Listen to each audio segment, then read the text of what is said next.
Queria pedir que você abrisse comigo a sua Bíblia, por favor, no primeiro livro de Samuel, no capítulo 8, nós vamos ler o versículo 4. 1 Samuel, capítulo 8, verso 4. Eu quero falar com você essa noite sobre o tema É tempo de mudança, amém? Diga para quem está pertinho de você, é tempo de mudança.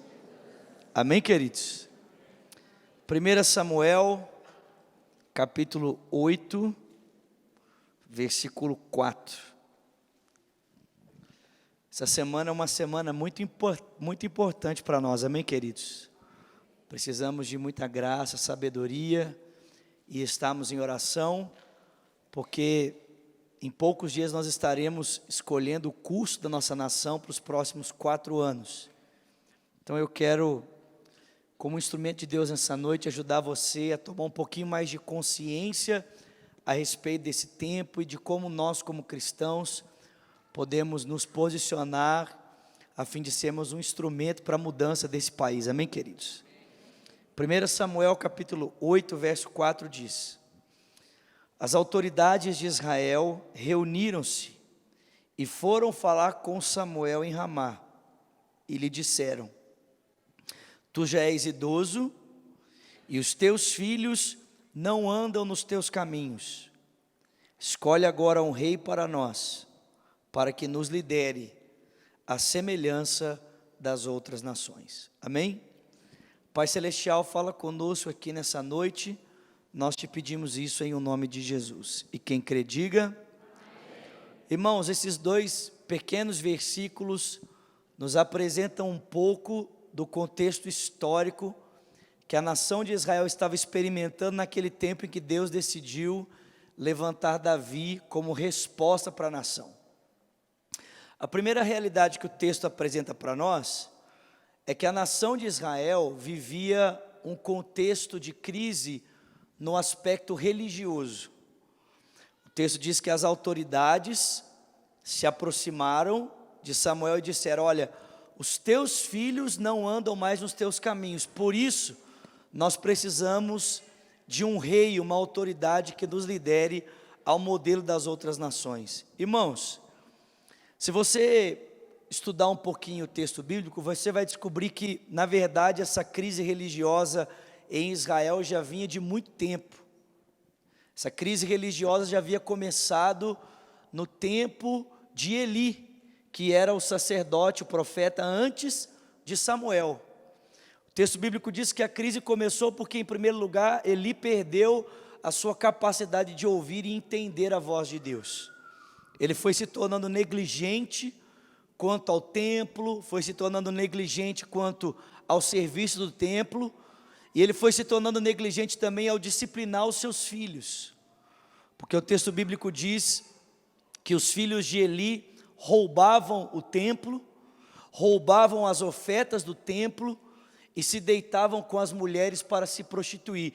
E porque Eli foi perdendo essa capacidade, de administrar aquilo que o Senhor havia confiado a ele, foi perdendo a capacidade de ouvir a voz de Deus e de corrigir, disciplinar os seus filhos.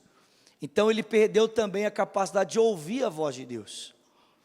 E foi por essa razão que Deus então decidiu levantar um novo profeta, um novo líder para a nação. E naquela época, Ana era uma mulher estéril, não podia ter filhos, mas Deus decidiu responder à oração dessa mulher, dando a ela um filho chamado Samuel.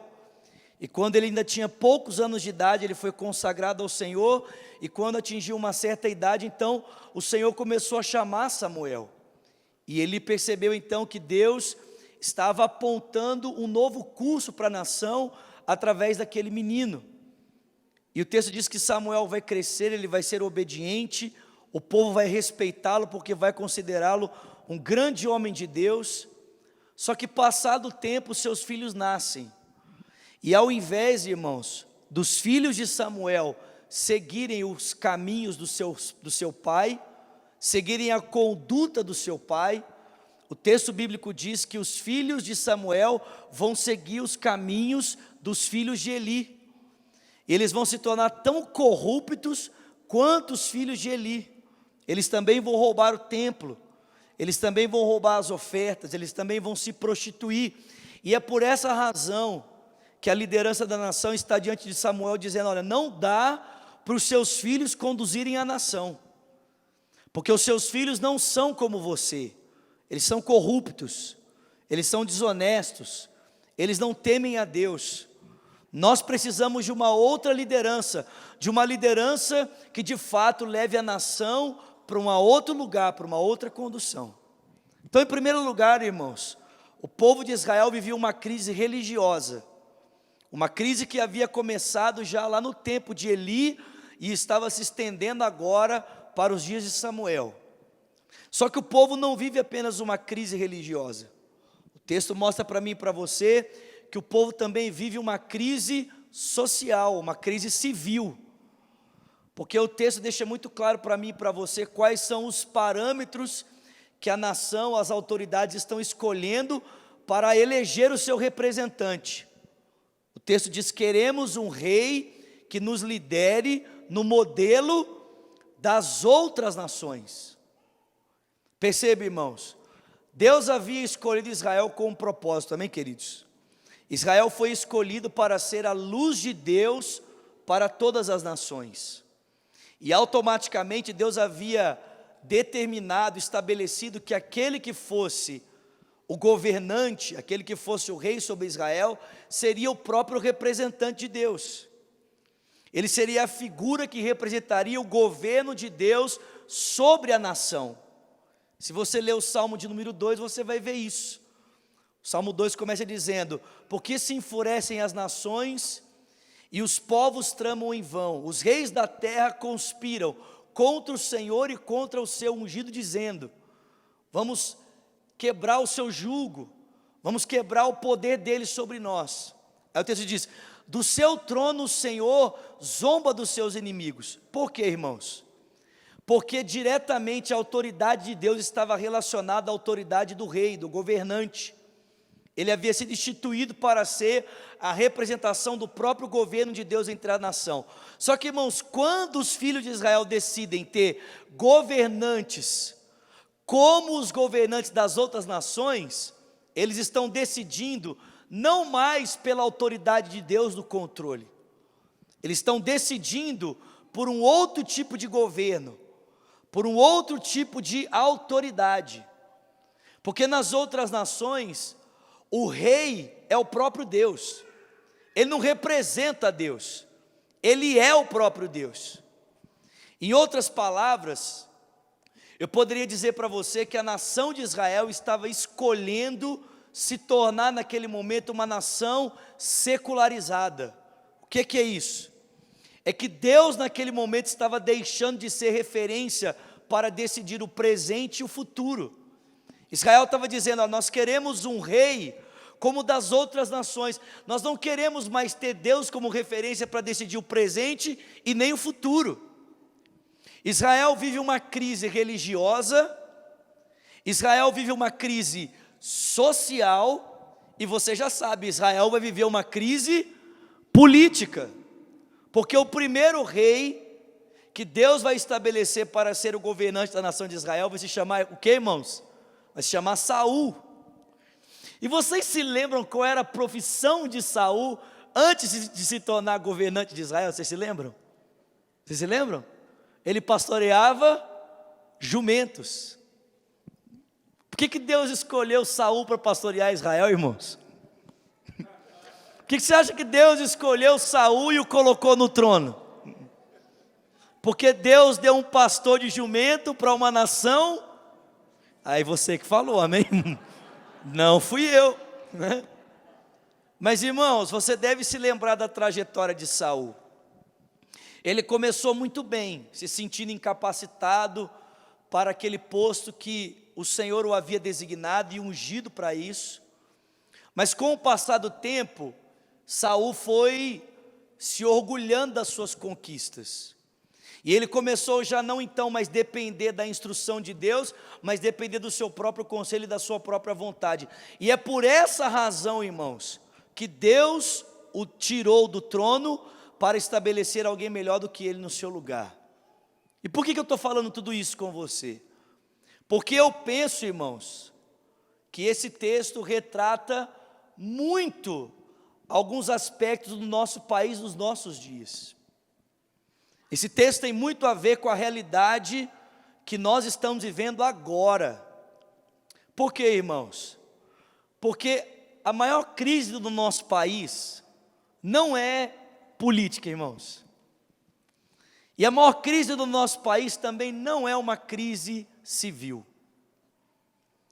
Por incrível que pareça, irmãos, a maior crise que o nosso país experimenta é uma crise religiosa.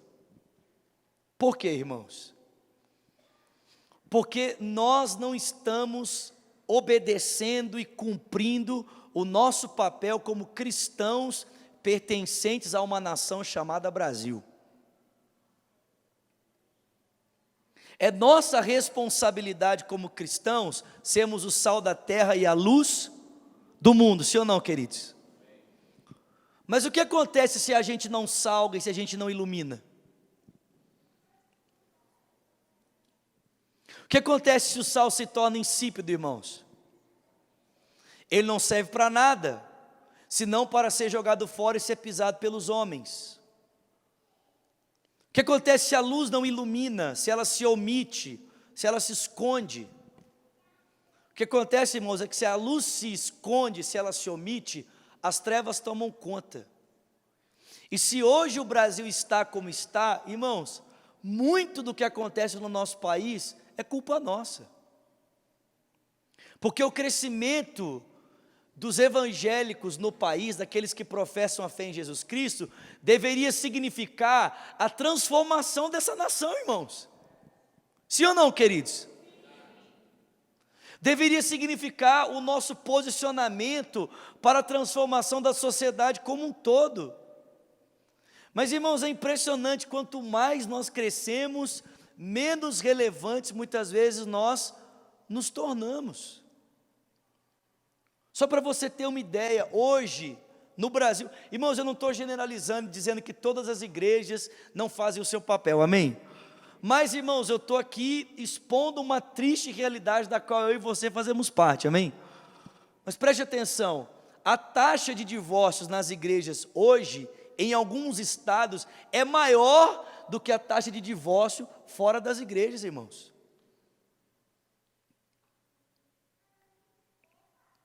E isso mostra que existe algo de errado entre nós.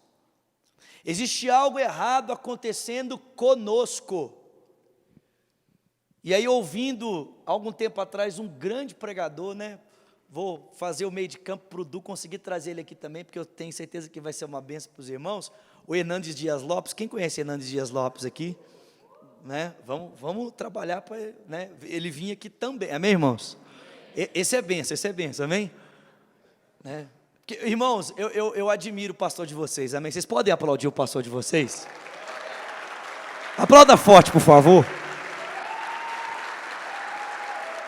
Aí você fala assim, mas por que você admira tanto o pastor Eduardo? Vou dizer, irmãos, o apreço, o amor e a fidelidade que o pastor tem com a nossa igreja, irmãos, é admirável, irmãos. É admirável. O carinho, o apreço. Tanto que, irmãos, a maior parte do investimento que o Eduardo faz para trazer outros irmãos aqui são todos da onde? De Lagoinha, irmãos. Por quê? Porque ele ama essa igreja, amém, queridos? Lagoinha, ela tem um espaço especial no coração do Du, amém? Mas esse é benção, amém? O Hernandes vale a pena. E ouvindo o Hernandes aponta, irmãos, duas razões porque a igreja do Brasil está como está. A primeira razão, irmãos, por que a igreja perdeu a sua relevância, por que a igreja perdeu sua influência, seu poder de transformação? Em primeiro lugar, irmãos, é porque nós substituímos o evangelho por um pseudo-evangelho. Nós trocamos a mensagem centrada em Cristo por uma mensagem diluída em outras coisas. Infelizmente, irmãos, aqui não é o nosso caso, amém? Mas em muitos lugares o que você ouve nos púlpitos é qualquer outra coisa menos o Evangelho. Você ouve autoajuda, você ouve um tanto de coisa, e não é que isso seja errado, não é que essas coisas, preste atenção, não é que essas coisas sejam problemáticas em si mesmas. Essas coisas se tornam problemas quando elas substituem o Evangelho, amém, queridos? Tudo isso é muito bom, amém, irmãos? Mas quando essas coisas substituem o Evangelho de Jesus, quando nós não temos mais púlpitos centrados em Cristo, isso é um problema. Só que, irmãos, quando a mensagem do Evangelho é corrompida, isso significa que o caráter de quem a prega também pode estar corrompido. E infelizmente a gente sabe que existem muitos irmãos que são irmãos, mas estão vivendo uma vida completamente equivocada. Pregam uma coisa e vivem outra. Pastores que estão nos púlpitos das igrejas, vivendo em pecado, vivendo dissolutamente. E o que acontece, irmãos? O que acontece é que quando os altares, os púlpitos entram em crise, os bancos também entram em crise. Porque a destruição, a degradação da vida do pregador significa a degradação dos seus membros. E hoje é muito triste você ver uma igreja repleta muitas vezes de pessoas que não se importam mais de viver em pecado. As pessoas vivem uma vida dissoluta e elas não se incomodam mais.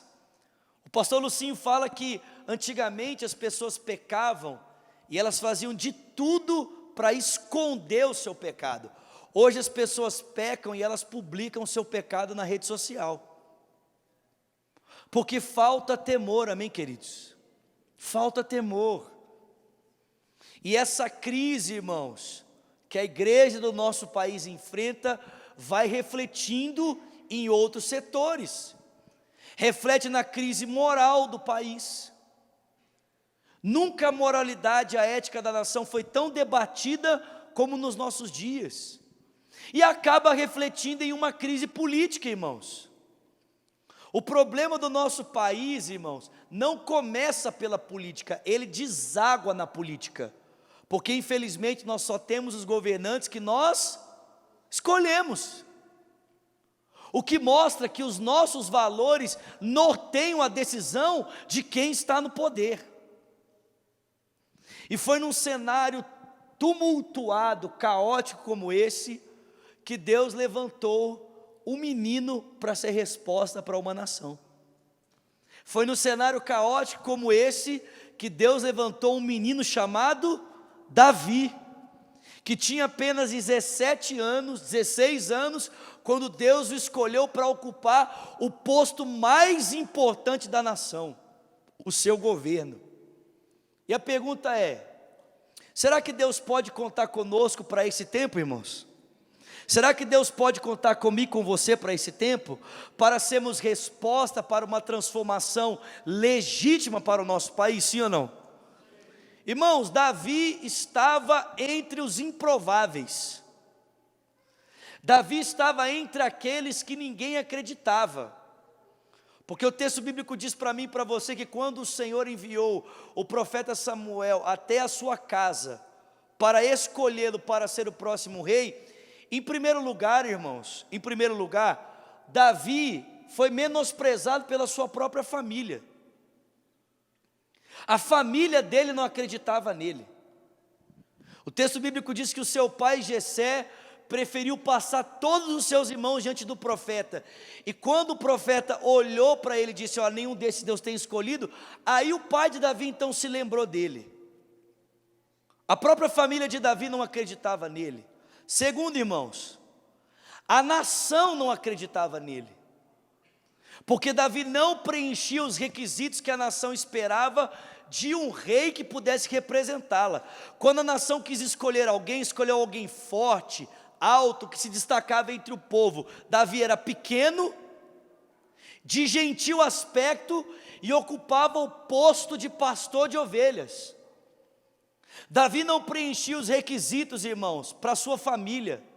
Davi não preenchia os requisitos para a sua nação, e muito menos para o próprio profeta, porque você deve se lembrar que quando o profeta olhou para o irmão mais velho de Davi, que era alto, forte, se destacava, o profeta disse: certamente está diante de mim o ungido do Senhor.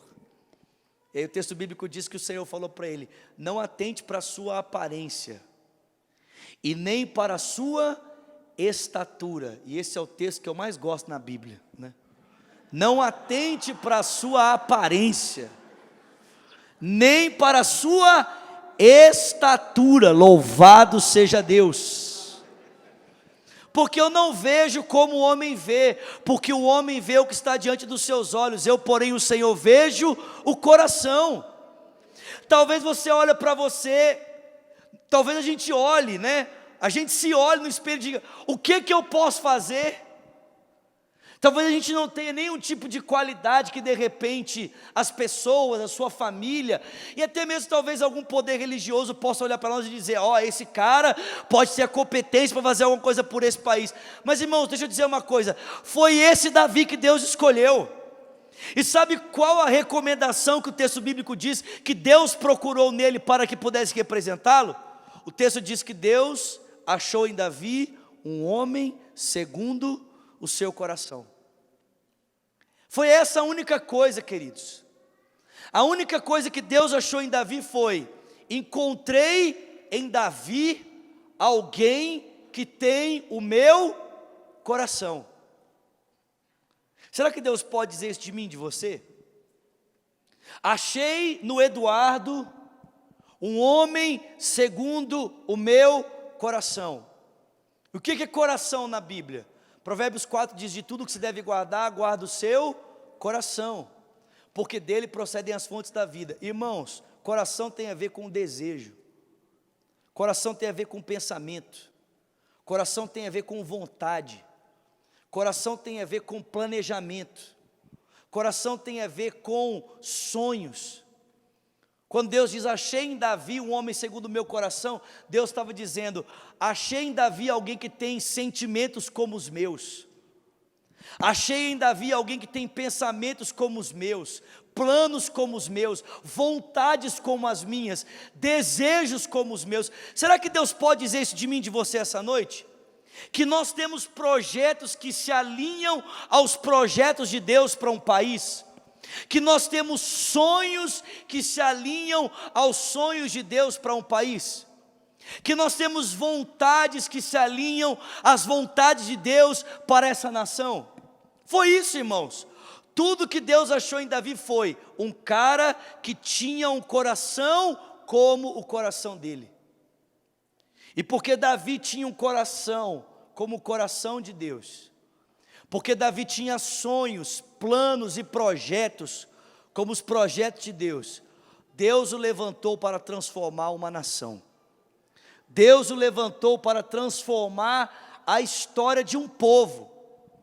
E em primeiro lugar, queridos, Davi fez uma reforma. Em primeiro lugar, Davi fez uma reforma religiosa no seu tempo.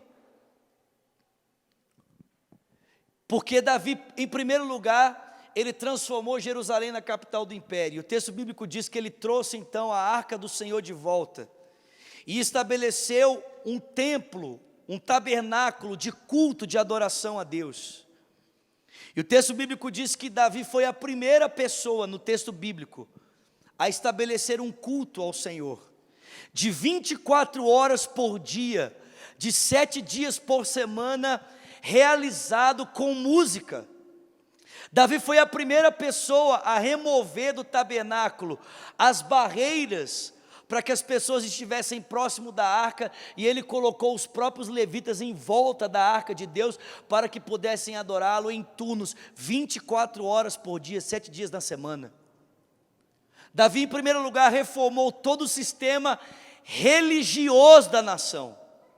Em segundo, Davi reformou, irmãos, todo o sistema social, civil da sua nação. Você já deve ter lido na sua Bíblia, né, o salmo que diz: eu nunca vi o justo desamparado, e nem a sua descendência mendigar o pão. Quantos já leram isso aqui? Sabe quando isso aconteceu?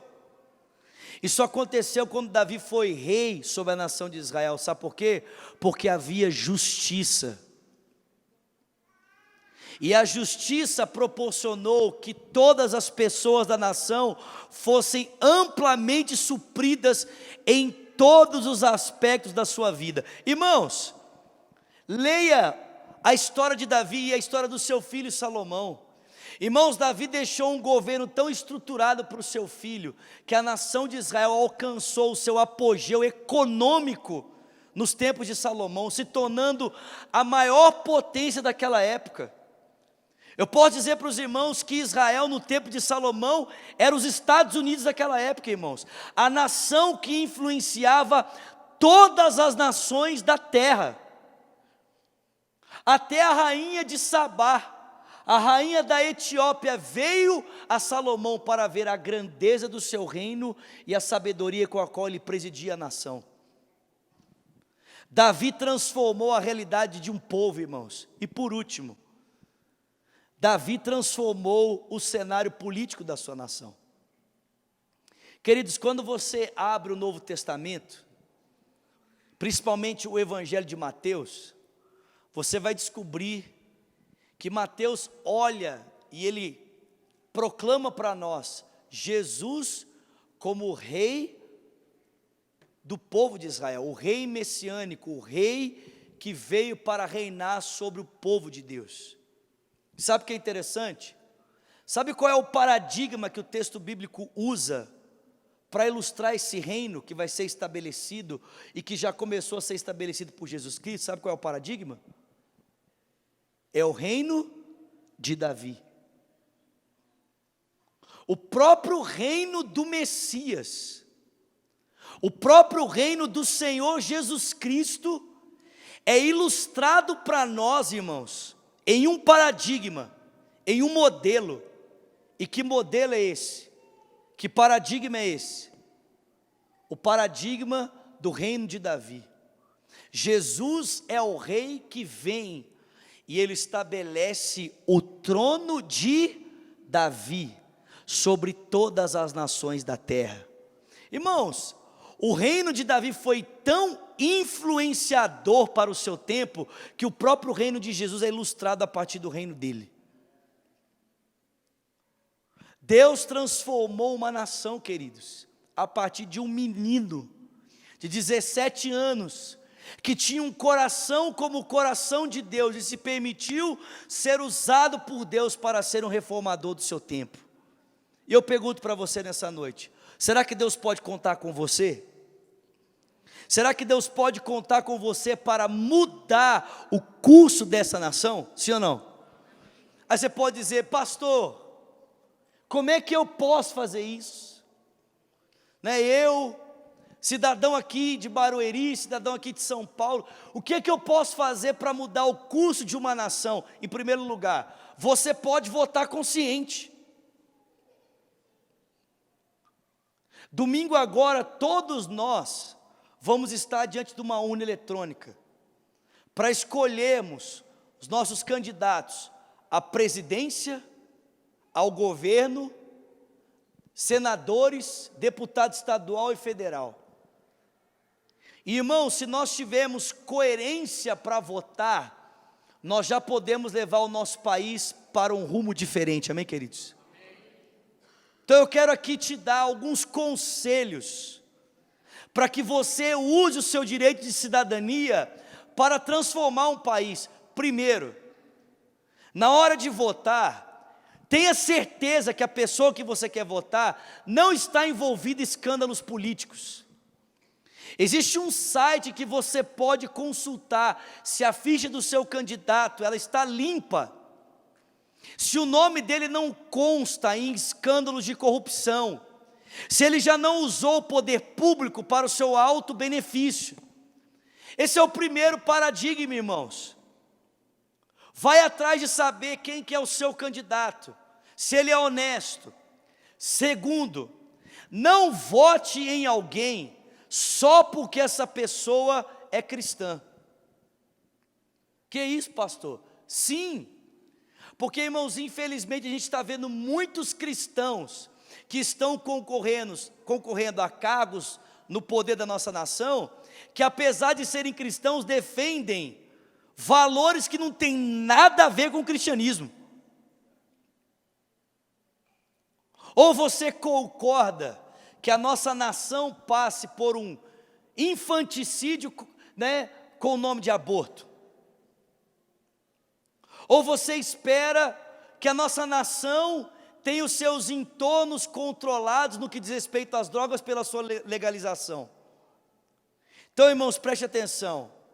Nós não podemos votar em uma pessoa só porque ela é cristã. É necessário que você conheça as propostas do seu candidato. É necessário que você conheça muito bem o que o seu candidato está falando. Amém, queridos? Conheça as suas propostas. E eu sei que para alguns isso parece até meio impossível, mas você precisa conhecer um pouquinho, pelo menos, da ideologia partidária que o seu candidato se propôs a abraçar. Por quê, irmãos? Porque isso é muito importante. Porque, infelizmente, na hora de tomar algumas decisões, o seu candidato vai ser pressionado pela ideologia do partido. E ainda que ele tenha boas propostas, se ele estiver no partido errado, ele pode abrir mão do seu plano de governo para atender às exigências do seu partido. Então, queridos, preste atenção. Esse final de semana, você e eu podemos, exercendo a nossa cidadania, mudar o curso desse país. Nós podemos dar uma esperança para essa nação. Você pode dar uma glória a Deus para isso? Irmãos, eu não estou sendo aqui, irmãos, exagerado. Pelo censo do IBGE, nós somos 40% da nação de cristãos evangélicos. Se nós juntarmos evangélicos e católicos, irmãos, nós somos 75% do nosso país.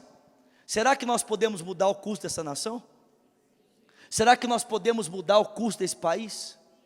Então, irmãos, em nome de Jesus, Deus usou um menino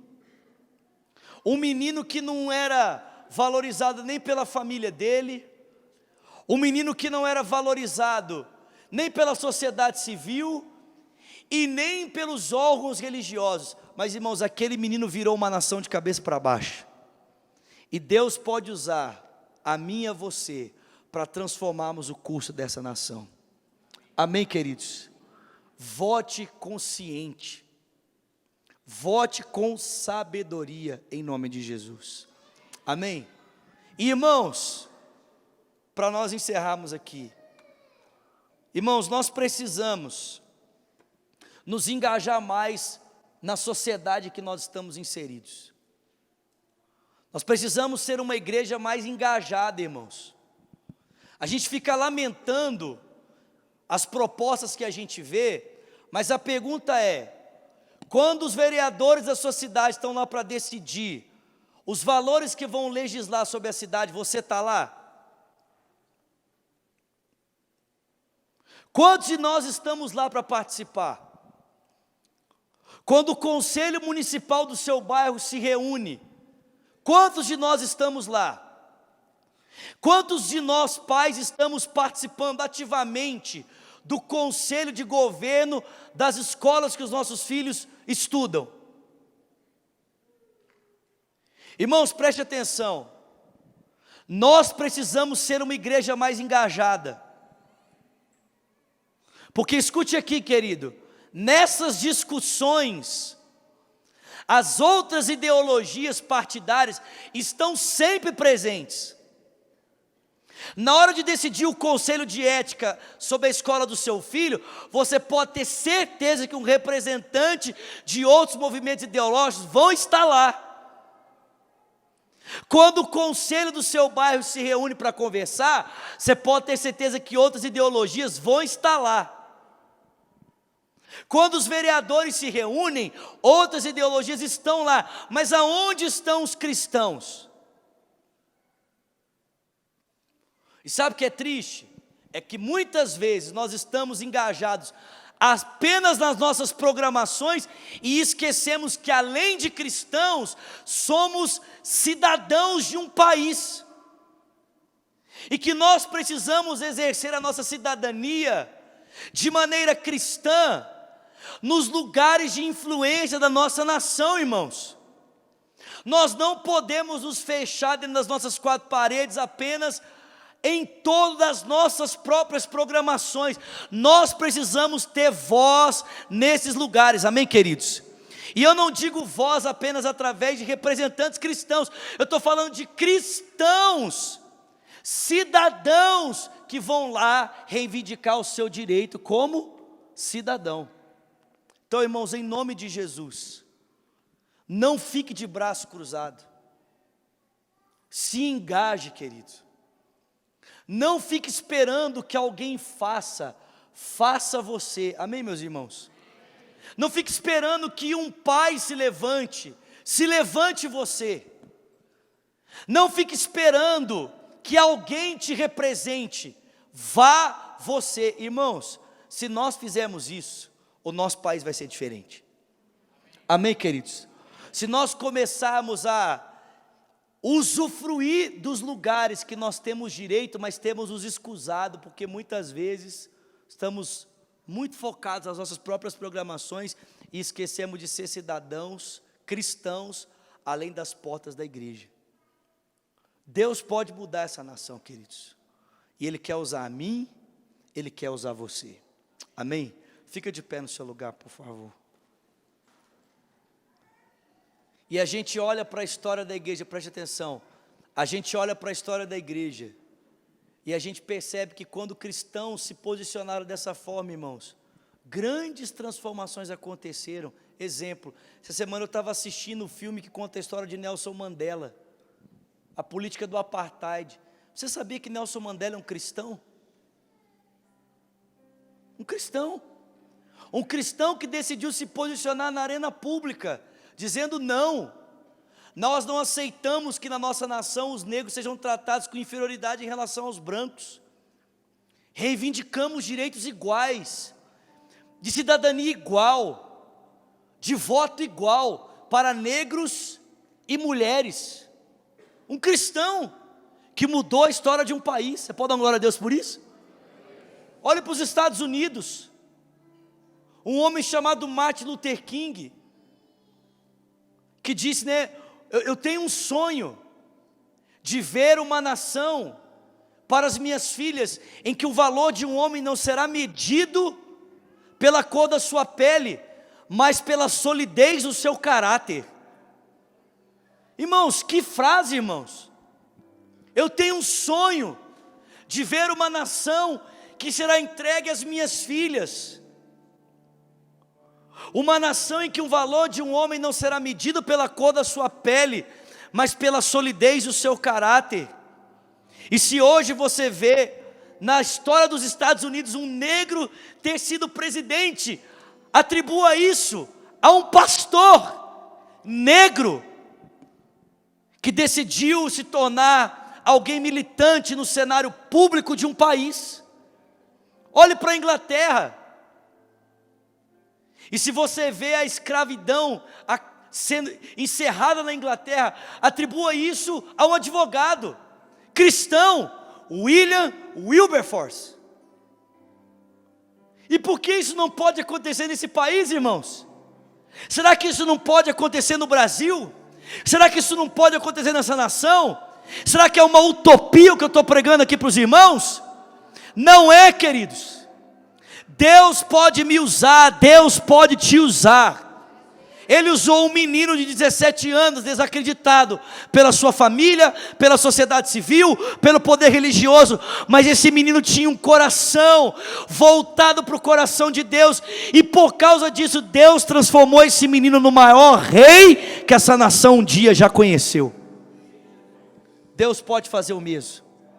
Deus pode fazer o mesmo.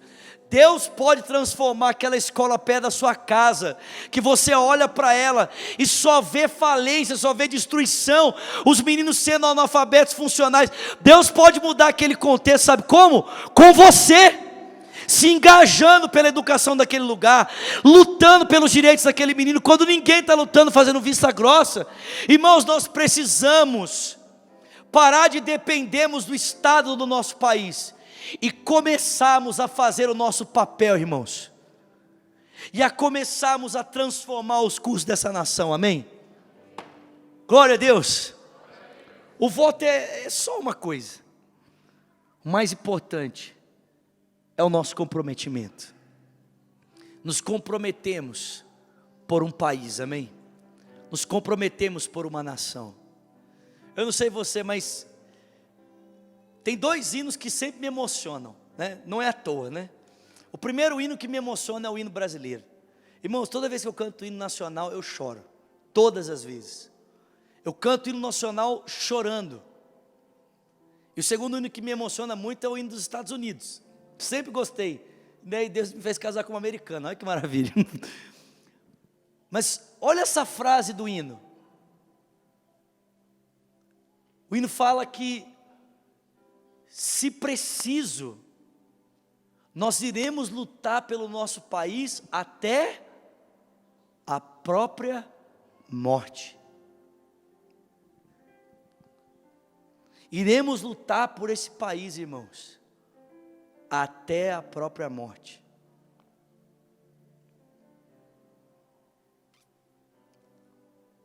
Que para a glória de Jesus, esse hino não seja apenas um hino, amém, queridos?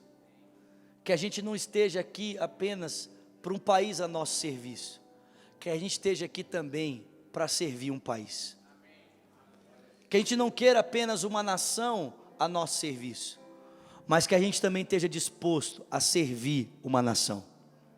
Amém, meus irmãos? Feche seus olhos, por favor. Pai, nessa noite,